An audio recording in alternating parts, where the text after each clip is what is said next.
माँ, इस बार तो सच में सर्दी कुछ ज्यादा ही पड़ रही है। हम कब तक इस ट्रेन के डिब्बे में रहेंगे? हाँ माँ, अगर ऐसे ही चलता रहा तो हम ठंड से बीमार पड़ जाएंगे। मैं क्या कर सकती हूँ बेटा, मैं तो खुद बहुत शर्मिंदा हूँ कि मेरी अमीर घर से आई हुई बहुओं को ट्रेन के डिब्बे में रहकर अपना गुजारा करना पड़ रहा है। मुझे माफ कर दो। ऐसा मत कहिए माँ जी, आपको माफी मांगने की कोई जरूरत नहीं, इसमें आपकी कोई गलती नहीं है।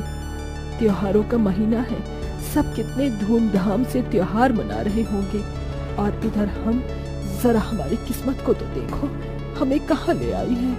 अगर ये सब मेरे बेटों को पता चलेगा तो वो तो गम से पागल ही हो जाएंगे। एक ना एक दिन तो वो गांव से घर लौट कर आएंगे ही। हाँ माँ, लोहड़ी का त्योहार आ रहा है। हमारा बहुत मन था लोहड़ी मनाने का। हर साल हम अपने घर पर बड़ी धूमधाम से मनाया करते थे, लेकिन इस साल। चुप करो आंचल, तुम तो ऐसी बातें करके माँ को और दुखी कर दोगी। क्या तुम जानती नहीं कि किस कारण हमें यहाँ ट्रेन के डिब्बे में रहना पड़ रहा है?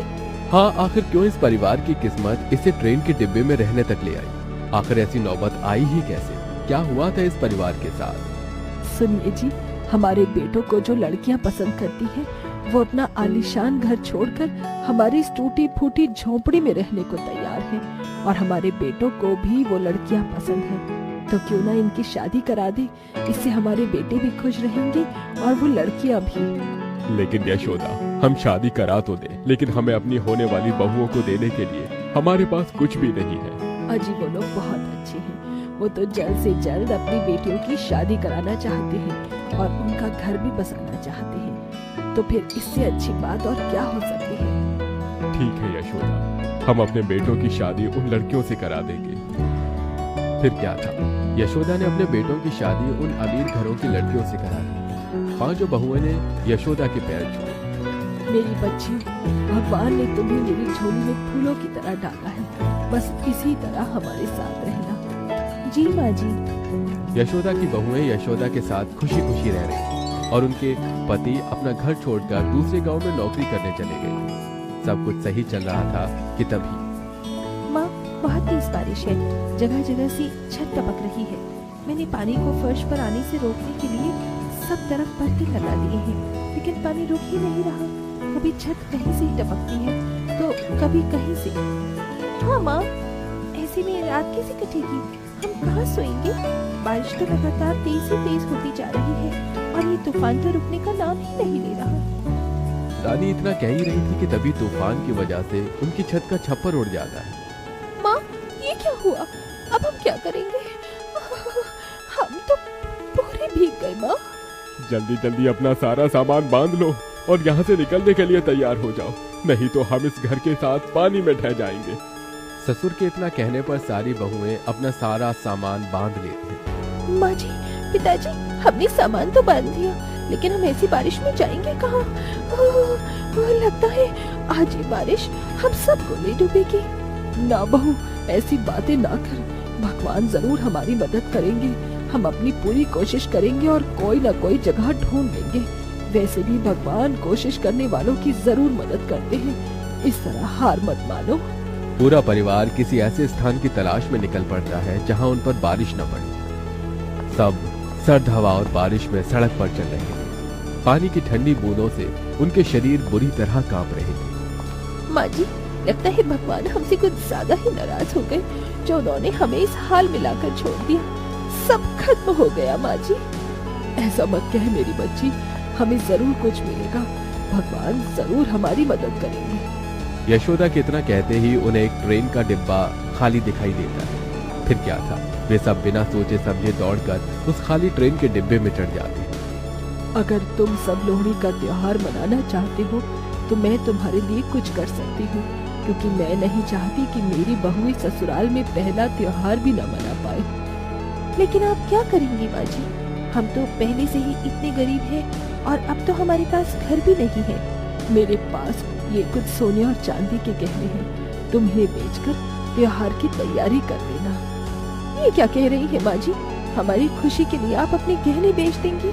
तुम सब मेरी बच्चियां हो और अपनी बच्चियों के लिए क्या माँ इतना भी नहीं कर सकती? लेकिन माँ, बस एक शब्द नहीं, जाओ जाकर इन गहनों को बेचकर लोहड़ी का कुछ सामान ले आओ। ठीक है माँ जी, जैसी आपकी मर्जी।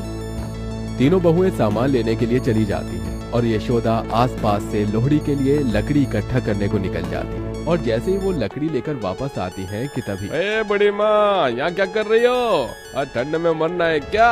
चलो अपने घर जाओ। माफ करना, लेकिन मेरे पास घर नहीं है। क्या ये मजाक का वक्त है? अम्मा जल्दी इस डिब्बे से बाहर निकलो और अपने घर जाओ, वरना ठंड से यहीं जम जाओगी। मैंने आपसे कहा ना कि मेरे पास घर नहीं है। मेरा घर बारिश में पानी में बह गया, इसीलिए ही मैं यहाँ अपने परिवार के साथ रह रही हूँ।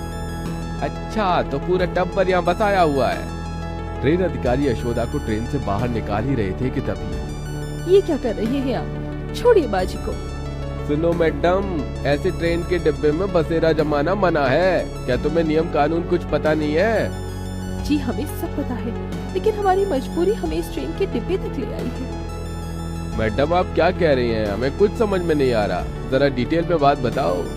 देखिए, तेज बारिश में हमारा घर ढह गया, इसलिए ही हमारे पास रहने का कोई ठिकाना नहीं बचा।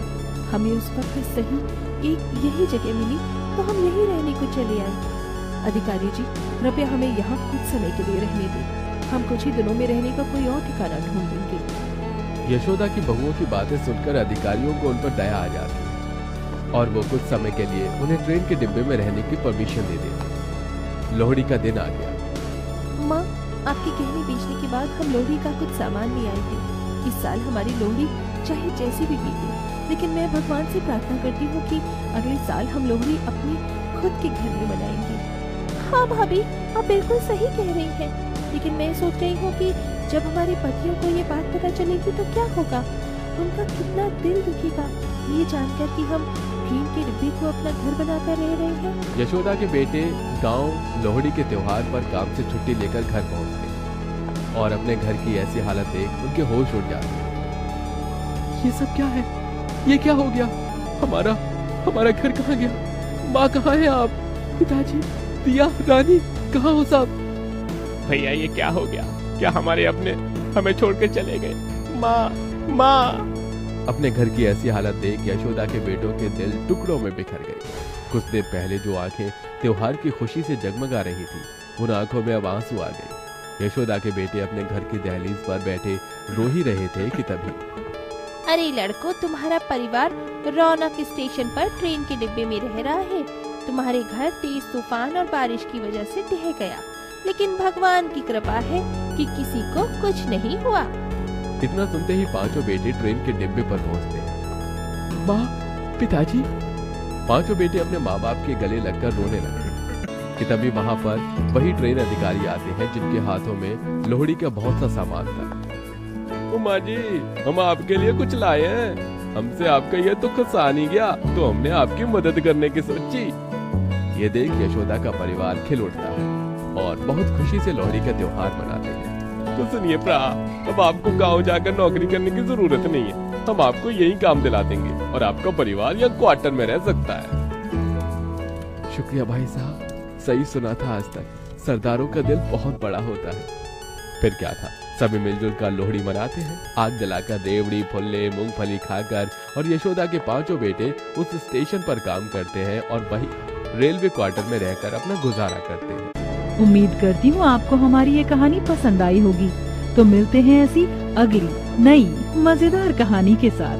तब तक खुश रहें, मस्त रहें और लोगों की मदद करते रहें।